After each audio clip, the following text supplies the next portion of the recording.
সুপ্রিয় দর্শক, golden agri YouTube চ্যানেলের নতুন একটি ভিডিওতে আপনাদেরকে আবার স্বাগত জানাচ্ছি। আজকে রয়েছি উত্তরবঙ্গের বৃহৎ নার্সারি এআর মামুন নার্সারিতে। আমার পাশে মামুন ভাই রয়েছেন এবং মামুন ভাইয়ের এখানে একটি সবেদা গাছের নিচে আমরা অবস্থান করছি। কি যত্ন করলে আসলে এইভাবে ফলন আসে, মামুন ভাইয়ের কাছ থেকে আজকে জানার চেষ্টা করব। মামুন ভাই, গোল্ডেন এগ্রি চ্যানেলের পক্ষ থেকে আপনাকে শুভেচ্ছা জানাচ্ছি। আপনাকে ধন্যবাদ। মামুন ভাই, আজকে দেখছি যে আপনার এই গাছটাতে প্রচুর পরিমাণ ফল এসেছে, এবার এসে যেটা লক্ষ্য করলাম। তো কি কারণে আসলে এই ধরনের ফলগুলো আসে এবং কিভাবে যত্ন করেছেন, এটা আমাদের দর্শকদের একটু বলবেন।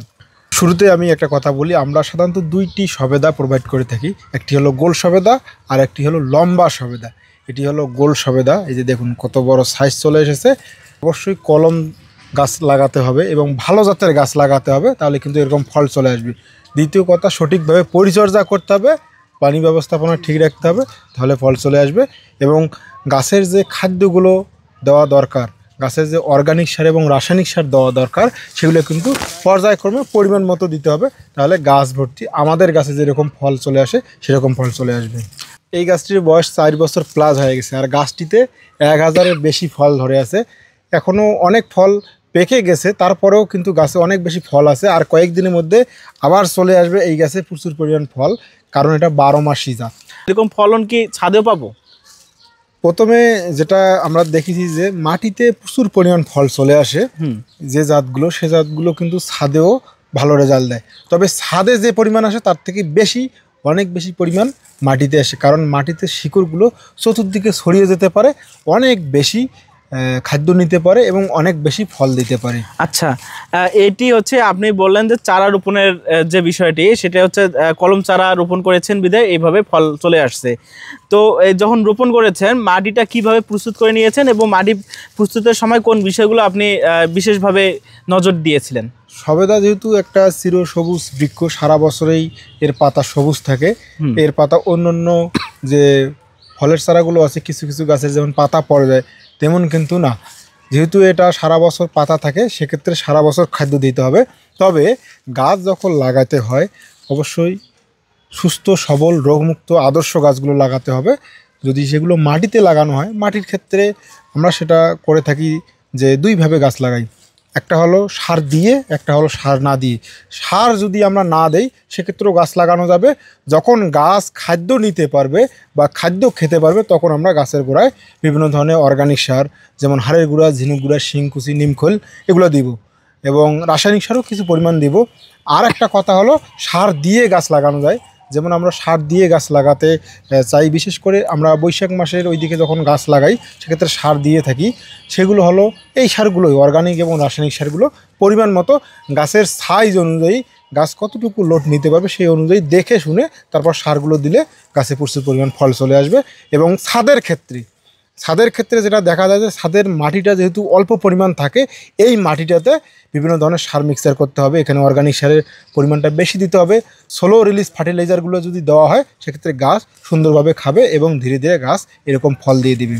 আচ্ছা, আপনি বললেন যে খাদ্য যে দেওয়ার কথা বললেন, যে অর্গানিক সার এবং রাসায়নিক সারের যে পরিমাণটা, অর্গানিক সার সবসময় আপনি বেশি ব্যবহার করতে বলেন, রাসায়নিক পরিমাণটা কম।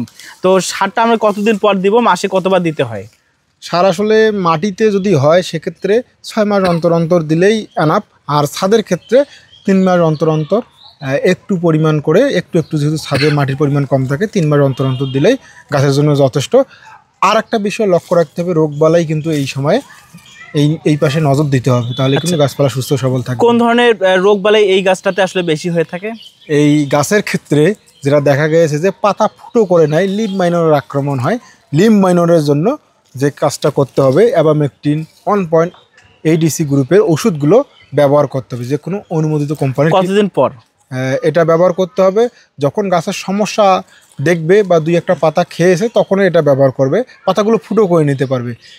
এই ধরনের ব্যবস্থাপনাটা করলেই ঠিক হয়ে যাবে, আর কোনো সমস্যা হবে না।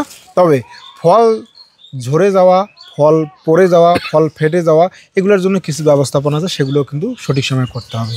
আচ্ছা, এই ফলটি কি সাইজে আরো বড় হয়? হ্যাঁ, আর একটু বড় হবে। এই যে আর একটু বড় হবে, যেমন এখানে একটি আছে বড় সাইজ, এগুলো হলো ছোট সাইজ, এবং এই পাশে আরও ছোট সাইজ আছে, আর একটু বড় হবে এবং অনেক বেশি ধরবে। বাণিজ্যিকভাবে কি এটা নিয়ে কোনো চিন্তা ভাবনা করা যায় যে বাণিজ্যিকভাবে বাগান করা যাবে কিনা? এটা অবশ্যই বাণিজ্যিকভাবে করা যাবে। আমাদের দক্ষিণের ওইদিকে, খুলনার ওইদিকে প্রচুর পরিমাণ সবেদা কিন্তু মার্কেটে আসে, আর এটার চাহিদাও আছে, কারণ এটা মিষ্টি ফল। বাঙালি বা আমাদের দেশের মানুষ সবসময় বেশি পরিমাণ মিষ্টি ফল পছন্দ করে থাকে, টক ফলের থেকেও বেশি। এই কারণে এটার চাহিদা এর আগেও ছিল বাংলাদেশে, এখনও চাহিদা আছে, এবং এটা সেই হিসাবে বাণিজ্যিকভাবে এটা বাংলাদেশের জন্য আশীর্বাদ হিসাবে রেডি হয়ে যাচ্ছে এবং অলরেডি হয়ে গেছে। আমরা এই জাতগুলো কিভাবে সংগ্রহ করতে পারবো? আমরা আসলে যেটা করতে পারি, বর্তমান সময়ে সরকারি সেন্টারগুলো আছে, সেখানে চারা সংগ্রহ করতে পারি, এবং আমাদের মতো যারা নার্সারি আছে, জাতীয় পুরস্কারপ্রাপ্ত নার্সারি, সেখান থেকে চারাগুলো নিলে অবশ্যই সঠিক জাতের এবং সঠিক মানের চারা নিলে, আর সঠিকভাবে রোপণ করলে, রোপণ পদ্ধতি সম্পর্কে জানা থাকলে, সার ব্যবস্থাপনা করলে আমাদের কাছে যেরকম ফল চলে সেরকম চলে আসবে। আচ্ছা, তো সেক্ষেত্রে চারা কীরকম বয়সের চারাগুলো রোপণ করতে হবে, এবং চারা রোপণের কতদিন পর আসলে যারা ব্যবসায়িকভাবে চিন্তাভাবনা করছেন ফল হারভেস্ট করার একটা সূচনা দেখতে পারবেন? বর্তমান সময়ে যেহেতু দুই ধরনের গাছ মানুষ বেশি রোপণ করতেছে, একটা হলো ছোট চারা, আর একটা হলো জিও ব্যাগ সেট আপকৃত চারা, ছাদ বাগানের জন্য, মাঠ বাগানের জন্য।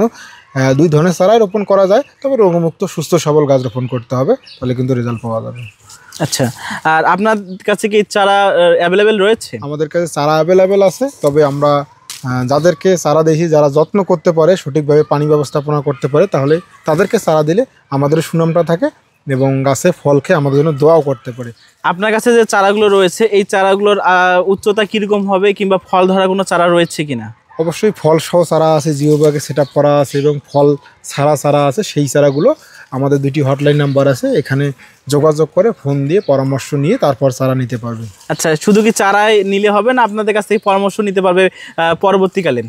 চারা নিতে পারবে এবং পরবর্তীতে পরামর্শও নিতে পারবে, সব ধরনের পরামর্শ আমরা দিয়ে থাকি। আচ্ছা, তো ভাই আপনাকে আমাদের চ্যানেলে সময় দেওয়ার জন্য অসংখ্য ধন্যবাদ। অনেক ভালো লাগলো, আপনার কাছ থেকে আমরা মোটামুটি ভালো ইনফরমেশন পেলাম এবং দর্শকদের সেগুলো আমরা জানানোর চেষ্টা করলাম।